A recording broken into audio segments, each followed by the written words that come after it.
बोल पुरुषोत्तम भगवान की जय। बोल विष्णु भगवान की जय।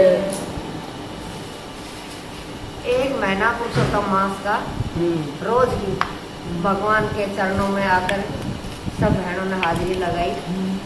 भगवान सब पर कृपा करे, सबकी मनोकामना पूरी करे और हमेशा पुरुषोत्तम भगवान जब भी आए उनका स्वागत करे और अपनी मनोकामना पूरी। बोल विष्णु भगवान की जय। राजगढ़ में एक राजा अपनी 2 रानियों के साथ सुख वैभव में रहता था। पहली रानी से संतान न होने से दूसरी रानी लाया। दोनों रानियों कुछ मास तक एक साथ रही, मगर राजा दोनों के बीच कम ज्यादा माया रखता था। भेद भाव में फर्क भी रखता था, प्रेम भाव में भी फर्क रखता। इससे दोनों के बीच में अनबन हुई और नित्य बोलाचाली होने लगी। राजा ने झगड़े को खत्म करने के लिए दोनों रानियों में से जो पुरानी रानी थी उसे महल से थोड़ी ही दूर आए हुए पुराना महल में रखा और उसे खाने पीने की दिक्कत न पड़े, इसीलिए सब व्यवस्था राज के मोदी द्वारा कर दी और खर्च करने के लिए पैसा भी कारभारी द्वारा भिजवा दिया गया। अणमानती रानी भली और संतोषी, इसीलिए जो मिला उसमें संचित मानकर अपना गुजारा करने लगी। खर्च में जो पैसे बचते थे उसका उपयोग पुण्य दान में करते। राजा ने जो भेदभाव रखा था उसके लिए कभी कभी वह दुखी हो जाती, मगर नसीब को दोष देकर मन को मना देती और प्रभु भजन में लीन हो जाती। एक समय बड़ी रानी ने एक गुड़िया द्वारा पुरुषोत्तम महिमा सुनी और उसमें सब अधिक मास आए तब पुरुषोत्तम व्रत का मन में संकल्प कर लिया। जब भी पुरुषोत्तम मास आएगा तब ही मैं करूंगी, ऐसा उसने मन में संकल्प कर लिया। 1 वर्ष में अधिक मास आया और बड़ी रानी ने व्रत शुरू कर दिया। इस तरह मानिती रानी ने भी व्रत शुरू किया था। उसे किसी बात की खोट नहीं थी, मगर लोगों में वाह हो, कीर्ति मिले, यह आश्चर्य से व्रत करने लगी। धर्म के प्रति श्रद्धा या शुद्ध भावना से उसके व्रत नहीं किया था। मन शुद्ध भावना से थोड़ी व्रत किया था, दिखावा से कर रही। जबकि अनमानती रानी ने शुद्ध भाव से व्रत किया था। व्रत दोनों रानियों करती थी, मगर मन की भावना अलग अलग थी। मन की भावनाओं से किए हुए व्रत का फल तो मिलता है, मगर साधारण मिलता है। अनमानती रानी ओझल में रहती होने से नहाने के लिए नदी पर वह जा नहीं सकती, इसीलिए मन चंगा तो खटोटी में गंगा, ऐसा मानकर महल पर ही स्नान कर लिया करती। और पुरुषोत्तम मास आने से पहले ही उसने तुलसी बो दी थी और पीपले की एक डाल दासी से मंगवा कर आंगन में बो दिया। स्नान करने के बाद शुद्ध वस्त्र पहनकर तुलसी और पीपल का पूजन करती। फिर एक ब्राह्मण को बुलाकर काठा गौर माता की कहानी सुनी। यथाशक्ति दान भी दिया करती। बड़ी रानी इस तरह शुद्ध भाव से व्रत कर रही। वह नित्य उठकर तुलसी पीपल को नमन करती और आंगन में पीपल था, इसीलिए पत्ते गिरते थे, वह पैरों के नीचे आए, वह उसे पसंद नहीं, इसीलिए सुबह में जितने पत्ते गिरे हुए मिलते थे सबको इकट्ठा करके एक कोने में जमा कर देती।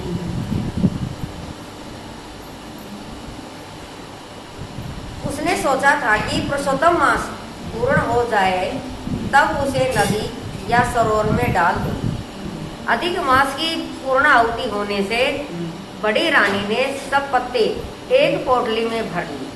फिर अपनी विश्वासु दासी को बुलाकर टोपले को पोटली को सरोवर में बहा आने को कहा। और जब वह पोटली को दासी सिर पर चढ़ाने जा रही थी तब आश्चर्यचकित हो गए। ये सब पत्ते सोने के बन गए। सूखे पत्ते की तरह पीले रंग के चमकीले पत्ते दिखे थे। खातरी करने रानी कुछ पत्तों को लेकर देखा तो वे सोने के ही। वह समझ गई कि अधिक मास के व्रत का फल भी अधिक ही मिलता है। पुरुषोत्तम भगवान व्रत करने से प्रसन्न हुए हैं। इसके अलावा फकीर को कंचन कौन बना सकता है। भला बड़ी रानी ने दासी के द्वारा कारभारी को बुलवाया और कहा, कारभारी जी, जब मैंने व्रत शुरू किया था तब केवल एक ही ब्राह्मण को भोजन कराने का संकल्प किया था, मगर पुरुषोत्तम भगवान का व्रत शुरू करने के बाद से लेकर पूरा होने तक मुझे संपूर्ण शांति मिली। मेरे मन की प्रसन्नता बढ़ गई। मैंने पूरे नगर के ब्राह्मणों को भोजन कराने का सोच लिया है और उनके लिए न्योता देने की व्यवस्था करने के लिए मैं आपको बोलती हूँ। कारभारी अचंभे में पड़ गया। तब बड़ी रानी ने कुछ पीपल के पत्ते लाकर दिखाए। कारभारी को भी वह सोने के ही लगी। बुड्ढी के तरह। हाँ, बड़े। यह तो प्रभु प्रसादी थी, परंतु ही राज गौर को बुलाकर कारभारी ने सब बात कही और नगर के समस्त ब्राह्मणों को रानी की ओर से न्योता दे आने के लिए कह दी। यह बात का पता मानती छोटी रानी को चलती वह जल उठी। उसने तुरंत ही कारभारी को बुलाकर सत्य हकीकत सुनी। तब कारभारी ने अनमानती रानी की सब बातें बताई और मानती रानी के दिल में जैसे ही ईर्ष्या की आग उठ जल आग ने भयंकर रूप धारण कर लिया और मानती रानी ने मनोमन कुछ सोच कर महल के आगे बड़ा पीपल का पेड़ बोड़े को कहा। सोचा अनमानती रानी के पीपल की डाल में से तो थोड़े ही पत्ते गिरते थे, वह सोने के पत्ते बन जाते थे, जबकि खुद कहीं से पूरा पीपल का पेड़ ही खोदकर लाकर बोऊंगी। इससे नित्य ढेर सारे पत्ते गिरेंगे और वे सब अधिक मास में सोने के बन जाएंगे। और मानती रानी ने महल के आगे पीपल का पेड़ बोने की व्यवस्था कर दी। इस और अनमानती रानी ने पीपल के 2-4 पत्ते लेकर कारभारी द्वारा सुनहार के यहाँ भेज दिया। उसकी इतनी रकम मिली थी कि उसमें से नगर के समस्त ब्राह्मणों को आराम से भोजन कराया जाए। आज बहुत ही दिनों बाद नगर के ब्राह्मणों को चकाचक असली घी के लड्डू खाने को मिले। इससे वह प्रसन्नता से खाने लगे। भोजन के बाद जब वापस जाने लगे तब बड़ी रानी ने सबको दक्षिणा भी दी। इससे ब्राह्मणों अनमानती रानी को आशीर्वाद देकर जय जयकार करते हुए चले गए। अब अनमानती रानी को कोई भी दुख नहीं था। उसे जब धन की जरूरत पड़ती थी तब एक दिन सोने का पत्ता बेच जाती थी और आनंद से दिन बिता सकती थी। मगर मानती रानी को कहा चैन पड़ता था। जब तक अधिक मास नहीं आएगा तब तक उसकी आशा पूरी होने वाली नहीं। उसे पुरुषोत्तम व्रत करना था, मगर व्रत करने की भावना शुद्ध नहीं। लक्ष्मी की इच्छा है से पुरुषोत्तम व्रत करने को तैयार हुई। महल के आगे बड़ा सा पीपल का पेड़ बो दिया और उसमें से नित्य पत्ते गिरते थे। वो तो पत्तों को गिरे हुए को पैरों के नीचे ना आ जाए, इसीलिए उठा कर अपना संभाल कर रखती थी। वो भी तो भगवान का रूप ही था।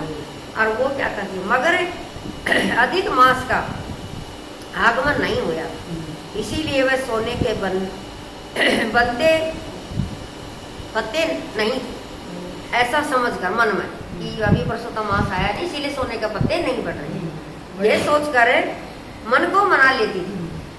समय पानी की तरह बह गया और 3 साल बाद फिर से अधिक मास भक्तों में अमृत रेलाने के लिए आ पहुंचा।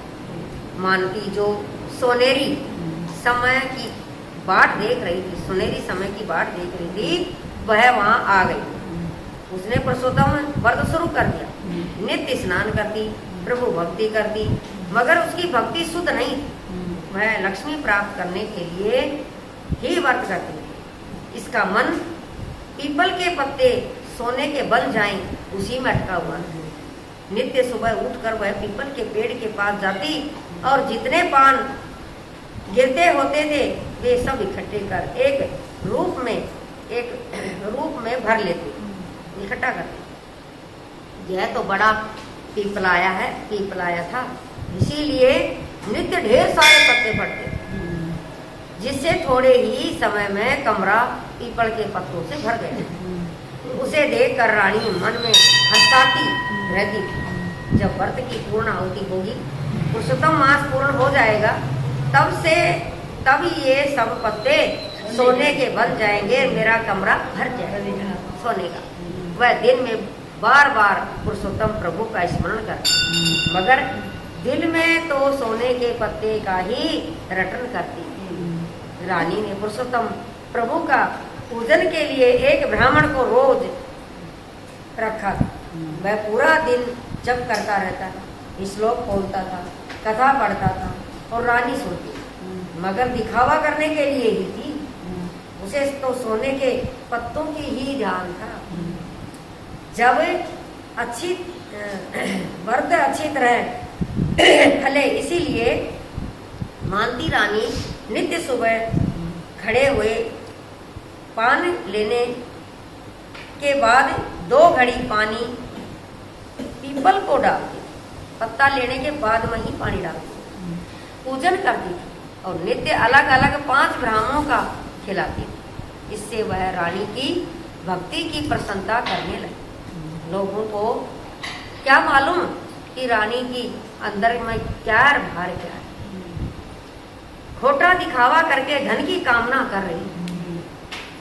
हाँ, मानती रानी अधिक मास पूरे होते ही उस कमरे में जा पहुंचे जहाँ पत्ते भर रखे। हाँ, ढेर किए हुए पीपल के पत्ते इकट्ठे कर रखे।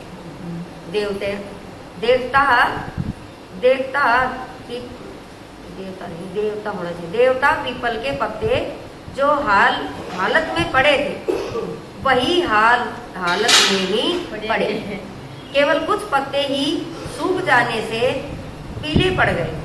उसे सोने का रूप समझकर रानी ने हाथ में लेकर दबा कर देखा तो उसका चूरा हो गया। उसके कर्म में सोना कहाँ से आएगा? सोना सत्कर्मियों को ही मिलता है, दुष्कर्मियों को नहीं। मानती रानी की नीयत में खोट है, इससे उसे वैसा ही फल मिला था राजा को।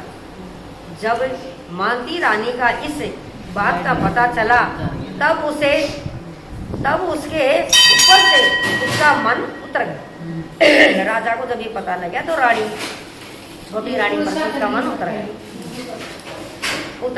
और बड़ी रानी के प्रति प्यार उपजने लगा, उसके प्रति प्यार उपजने लगा। बड़ी रानी जिसने भगत छोड़ गया था, तुरंत ही वह खुद जाकर बड़ी रानी को अपने महल में ले आया। अनदेखी मानती रानी को वहां भेज दिया। इस तरह दोनों का अदला बदला कर दिया। इस तरह अनमानती रानी को पुरुषोत्तम व्रत फल उसकी शुद्ध भक्ति का उसे सुफल मिला। भावे भावना पाइए, भावे कीजिए दान, भावे व्रत करने से प्रसन्न होए भगवान। जो व्यक्ति, जो भाविक पवित्र अधिक मास में पुरुषोत्तम व्रत कर वह श्रद्धा पूर्वक शुद्ध भावना से करते हैं, वे दुखी हो तो भी सुखी हो जाते हैं और सुखी होकर सुख में बढ़ावा होता है। हे पुरुषोत्तम भगवान, तुम जिस तरह अनमानती रानी को फले, उसी तरह तुम्हारा व्रत भावपूर्वक करने वालों को फलना और सुख शांति देना।